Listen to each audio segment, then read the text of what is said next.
Hi எல்லாரும் எப்படி இருக்கீங்க? இன்னைக்கு முகிலுக்கு காலையில ஒரு கிளாஸு, சாயந்தரம் ஒரு கிளாஸ் அப்படின்னு இருந்தது. காலையில டைக்வாண்டோ போயிட்டு வந்துட்டான். ஆனா சாயந்தரம் சாக்கர் இருந்தது. இந்த சாக்கருக்கு போயிட்டு வந்தான் அப்படின்னா மட்டும் ரொம்ப டயர்டா தான் வருவான். வரும்போதே அம்மா பசிக்குதுங்கம்மா அப்படின்ட்டு தான் குரல் கேட்கும். அதனால அவனுக்கு பிடிச்ச இனிப்பு பணியாரமே செஞ்சு கொடுத்துர்லான்னு சோள மாவு அரைச்சிருந்தேன். நேத்து வீடியோ பார்த்துருந்தீங்கன்னா ப்ரப்போர்ஷன்லாம் சொல்லியிருந்திருப்பேன். மாவு அரைச்சு முடிச்சதுக்கு அப்புறமா உப்பு எதுவுமே சேர்க்காம தனியா ஒரு பாதியை இந்த மாதிரி திக்கா எடுத்து வச்சிருந்தேன். இன்னொரு பாதிக்கு தான் உப்பெல்லாம் சேர்த்து ஃபெர்மெண்ட் பண்ணுறதுக்கு விட்டுருந்தேன். ரெண்டுமே ஃபெர்மெண்ட் ஆயிருச்சு. இனிப்புக்கு நீங்கள் எது வேணாலும் சேர்த்துக்கலாம். நான் ஒரு கப் வெல்லம் எடுத்து தண்ணியில் நல்லா கரைச்சிட்டு இந்த மாவில் சேர்த்துக்கிட்டேன். நல்லா திக்காக இருக்கணுங்க மாவு, அது மட்டும் பார்த்துக்கோங்க.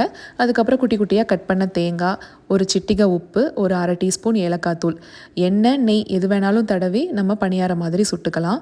இரும்பு கல்லில் சுட்டோன்னா இன்னும் டேஸ்ட் நல்லாயிருக்கும். தோசையும் சூப்பர் கிறிஸ்பியாக கிடைக்கும். இதுக்கு நான் தக்காளி சட்னி தான் செஞ்சுருந்தேன்.